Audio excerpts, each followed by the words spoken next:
How are you doing, Carlos? Hello. Hello. I would like to talk about bringing back hanging. Go on.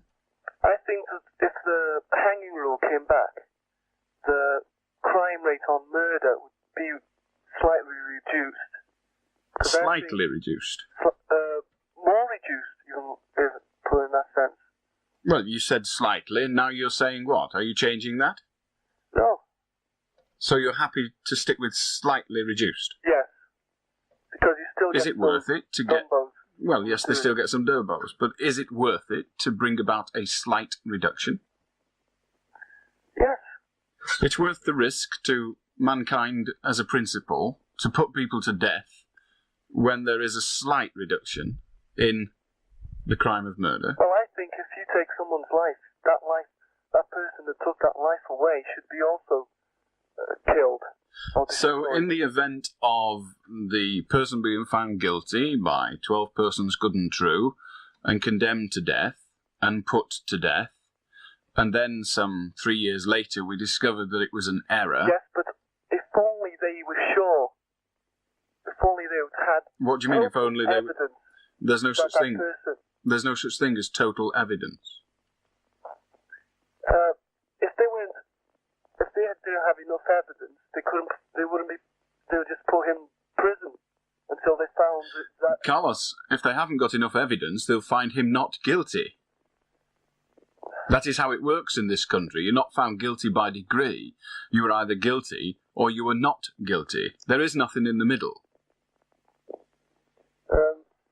Yeah, but... What do you mean, yeah, but? There are no buts to that. It is a fact. In this country, you are tried, and if you are convicted, if there is sufficient evidence to convict you, you are found guilty. If there is insufficient evidence, you are released. Yeah. Right, Okay. so you're saying if there's sufficient evidence to convict, we should put them to death? Yes. Even though, on quite a good many occasions... in the last few years, we have had to release people from prison who were put in for murders they did not commit. And of course, if they were put to death, our opportunity to release them would, at the best, diminish, because they'd be dead. What do we do? Phone up the relatives and say, we've got a bag of bones you can have. It wasn't guilty after all. You want to make some soup, or glue or something? No. Well, what do we do then? You see, Carlos, what you want is a perfect system. What you want is to be able to say to me, well, of course, we won't make mistakes like that, but you know that that is utter garbage, and it won't even come out of your mouth. So you're forced with the fact that we're going to put innocent people to death. Now, are you saying we must accept that or not? There is a risk. Well, we're not doubting whether it's a risk, Carlos. Please don't play games with words. It isn't a risk. It will happen. There's no question of it.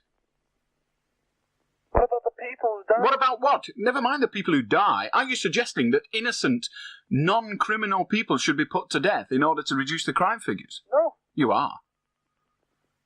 You are, Carlos. You're saying exactly that.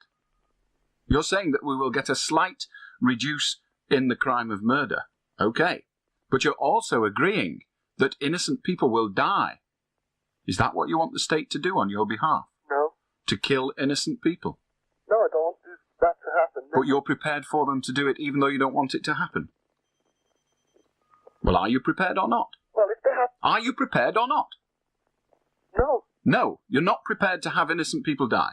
No. So you're forced to two positions. That is one where you want people who are murderers put to death, but you do not want innocent people put to death, and you're not prepared to accept innocent people being put to death. No. Therefore, you want an infallible legal system. Do you or don't you? Yes. But do you accept that you can't have one? Well, couldn't you? You cannot have an infallible legal system. How can you? It is impossible. Nothing is infallible. Least of all you, it would seem.